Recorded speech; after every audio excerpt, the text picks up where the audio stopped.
Nearly half of new recruits who've arrived at the training over the last 3 months are being sent home because they cannot pass an open book test about the Constitution of the United States, about immigration law. Open book, and they can't pass. I've said many, many times on this channel, certainly many, many times on my podcast, I Doubt It, which, by the way, you should be subscribed to if you're not already, that I'm not an ACAB guy. I'm not an all cops are bastards guy, but I am an MCAB guy. Most cops are bastards. And it's because we have allowed in our country, we have fostered in our country a culture of impropriety, a culture of policing that they believe they are above the law. They don't believe they're constrained by the Constitution. They don't believe that they can be controlled, that we are at their whim. They can arrest, they can detain, they can do what they will. And under Donald Trump, that's more true now than it ever has been. And with his ICE operation, they're trying to ramp up and employ, they're trying to hire like 10,000 new masked secret police agents to kidnap people off the street, to take hostage Americans from the streets of the United States. And they're finding it difficult right now. We're learning just how, they're finding just how difficult it is to hire quality individuals who, one, respect the Constitution, understand the Constitution, understand the constraints placed on them by the Fourth Amendment and several others. And they're also finding it, and this is so funny, that it's not funny, it's super dangerous, but they're compiling a force. The force that they are manning is comprised of just abject fucking losers. Mental weaklings, physical weaklings, people who are insecure, just like Donald Trump, who want to go out there and crack heads and arrest people, but don't understand exactly what it takes to do the job and do the job properly. Get a load of this headline from from NBC News. Some new ICE recruits have shown up to training without full vetting. The recruits have had criminal backgrounds or failed drug tests or were unable to meet physical or academic standards, raising concerns about the agency's rush to hire immigration officers, sources told NBC News. And these sources aren't like academics who are critical of police. These sources are current and former Department of Homeland Security officials. We're talking about dudes who can't do pull-ups or sit-ups or push-ups or run a mile and a half inside of 15 minutes. We're talking about people who can't pass open book tests about the constraints placed on them by the Constitution and the Fourth Amendment. Open book tests they can't pass. People who say, oh yeah, I don't have any criminal convictions, and they have criminal convictions. People who say, oh yeah, I've never done drugs, and then they pop positive on drug tests. Now, I don't think that's so important. I don't think if you smoke weed, you can't be a cop, but it's part of the rules. And if you think the rules don't apply to you, but you're going to enforce the rules, that makes you a dirty, filthy hypocrite. It makes you a weakling, dirty, filthy hypocrite. It makes you a mental idiot, dirty, filthy hypocrite. Get a load of this.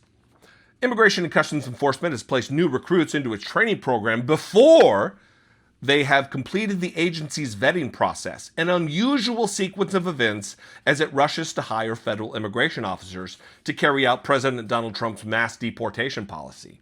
A current and two former Homeland Security Department officials told NBC. These aren't critics of cops. These are cops talking about how dangerous this is. These are people who likely, hopefully, hold the profession in high esteem. I do not hold the profession in high esteem, but these individuals do. ICE officials only later discovered that some of the recruits failed drug testing, have disqualifying criminal backgrounds, or don't meet the physical or academic requirements to serve, the sources said. Staff members of ICE's training academy in Brunswick, Georgia, recently discovered one recruit had previously been charged with strong armed robbery and battery stemming from a domestic violence incident, the current DHS official said. Someone currently with the Department of Homeland Security said this. This is true. This is factual. This is a problem. They've also found, as recently as this month, that some recruits going through the 6-week training course hadn't submitted fingerprints for background checks, as ICE's hiring process requires, the current and former DHS officials said. Per ICE policy, applicants are required to pass drug tests and undergo security vetting through ICE's Human Resources Office before they show up for training. And that is not happening. They're getting every yokel off the street, every meal team 6 moron, everybody who wants to crack heads, a guy who couldn't survive in the military or couldn't actually perform as a cop. Now they've lowered the bar so low that they're getting drug-addled criminals who can't pass open book tests, and we'll get to that. The former official said the process was more strictly adhered to before a hiring surge that began this summer. The process was meant to weed out disqualified candidates before they were sent to training. Look, let me say this. How many videos have you seen of these assholes out in the street with their faces covered, running roughshod over the rights of individuals, citizens included? How many? And how many of them are among these recruits that aren't qualified? It's a question that needs to be answered. People need to be dragged before Congress, and this is one more reason why we need to show out in force to switch the majority in the House of Representatives so some actual oversight can be done. Since the surge began, ICE has dismissed more than 200 new recruits while they were in training for falling short of its hiring requirements, according to recently collected internal ICE data reviewed by NBC News. The majority of them, the individuals who are being dismissed, the people who are not qualified, the majority of them failed to meet ICE's physical or academic standards, according to the data. Just under 10 recruits were dismissed for criminal charges, failing to pass drug tests or safety concerns that should have been flagged in background checks before they arrived at training. Recruits are supposed to attest that they can pass ICE's physical fitness test, which includes sit-ups, pull-ups, and running 1.5 miles in under 14 minutes and 25 seconds. And apparently they got the donut brigade out there. Nearly half of new recruits who've arrived for training at the Federal Law Enforcement Training Center over the past 3 months were later sent home because they couldn't pass the written exam, according to the data. The academic requirement includes an exam in which officers are allowed to consult their textbooks and notes at the end of a legal course on the Immigration and Nationality Act and the Fourth Amendment of the Constitution, which outlines when officers can and cannot conduct searches and seizures. Nearly half of new recruits who've arrived at the training over the last 3 months are being sent home because they cannot pass an open book test about the Constitution of the United States, about immigration law. Open book, and they can't pass.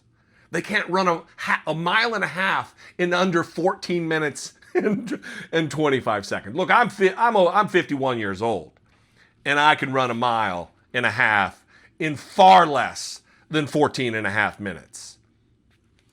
What are they doing here? It's the crush to try to get to 10,000 masked secret police of Donald Trump. That's what they're doing. They don't care about the standards. They don't care about the qualifications of these individuals. This isn't the few, the proud, the Marines.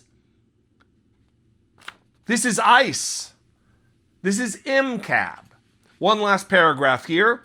A slightly smaller group were dismissed because they failed the physical fitness test or had medical challenges. Some of those sent home had made it clear on their applications that they couldn't meet ICE's physical requirements, but they were sent to training anyway, the current and former DHS officials said. What the f*** are we doing here? When you look at cops, if you are a law and order person, like I know there's a lot of Democrats out there who don't share the same opinions that I have about law enforcement, about most cops being bastards. I don't think it's just a few bad apples. It's an endemic culture within policing.